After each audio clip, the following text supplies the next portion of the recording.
जमीन पर मौजूद लोहा कायनाती मुआजिज़ा है। साइंसदानों ने कुरान मजीद की बात को तस्लीम कर लिया।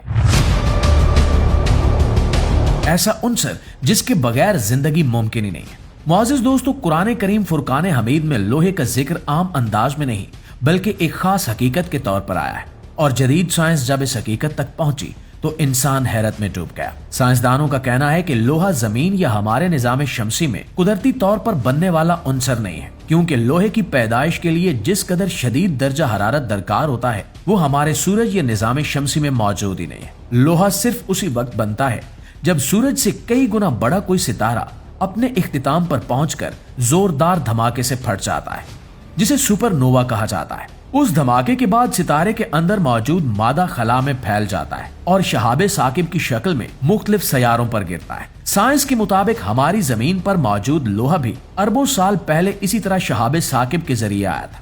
अब ये बात हैरानकुन है कि आज से 1400 साल पहले कुरान मजीद ने इस हकीकत को एक ऐसे अंदाज में बयान कर दिया जिसे आज साइंस दरियाफ्त कर रही है। कुरान की 57 नंबर सूरत का नाम ही अल हदीद है, जिसका मतलब लोहा है, और इसी सूरत में अल्लाह ताला फरमाता है, और हमने लोहे को उतारा, इसमें सख्त कुव्वत है और लोगों के लिए फायदे हैं।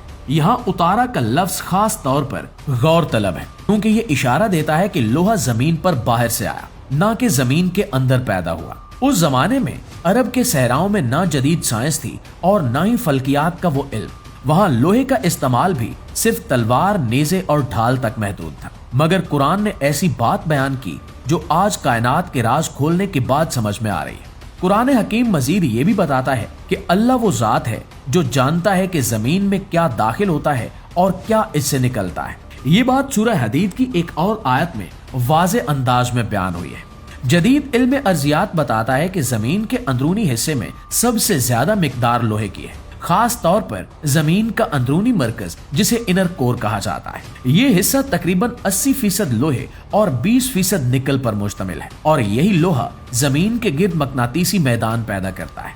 इस मकनातीसी हिसार की वजह से सूरज की खतरनाक अल्ट्रा वायलेट शुआएं जमीन पर बराह रास्त असर अंदाज नहीं हो पाती। नाज़रीन, एक और हैरत अंगेज पहलू ये भी है कि कुरान में कुल 114 सूरतें हैं और सूरह अल हदीद का नंबर 57 है, यानी ये कुरान के ऐन वस्त में वाक़े है। बिल्कुल इसी तरह लोहा जमीन के ऐन मरकज में मौजूद है। ये महज इत्तेफाक नहीं बल्कि एक गहरा इशारा है कि कुरान की तरतीब भी हिकमत और इल्म पर मबनी है। मजीद ये कि जमीन के अंदरूनी मरकज की मोटाई तकरीबन 2475 किलोमीटर बताई जाती है, और हैरानकुन तौर पर सूरह हदीद में भी हरूफ की तादाद 2475 के करीब बनती है। इसी तरह साइंस के मुताबिक जमीन के इनर कोर का दर्जा हरारत तकरीबन 5700 केल्विन है, जबकि लोहे के एक अहम आइसोटोप का मास नंबर भी 57 है, जो सूरह के नंबर से मुताबिकत रखता है। अगर लोहा न होता तो जमीन पर जिंदगी मुमकिन ही ना होती और न ही इंसान का वजूद कायम रह सकता।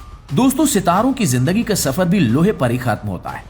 जब किसी सितारे में हाइड्रोजन खत्म हो जाती है तो वो हीलियम और फिर दीगर अनासिर बनाता हुआ आखिरकार लोहे तक पहुंचता है, और जैसे ही लोहा बनना शुरू होता है सितारा मर जाता है और धमाके के साथ अपने अंदर मौजूद लोहा कायनात में बिखेर देता है। जमीन पर मौजूद लोहा भी किसी ऐसे ही मरे हुए सितारे की निशानी है जिसका जिक्र कुरान ने सदियों पहले कर दिया था, और ये तमाम हकायक इस बात की गवाही देते हैं कि कुरान किसी इंसान का लिखा हुआ कलाम नहीं है बल्कि एक सच्चा और जिंदा मुआजिज़ा है। जदीद साइंस जो तरक्की कर रही है, कुरान की हकानियत मजीद वाज़े होती जा रही है, मगर अफसोस कि हम इस इल्म से सबक लेने की बजाय दुनिया की दौड़ में गुम है। बेशक कुरान एक जिंदा और जावेद मुआजिज़ा है।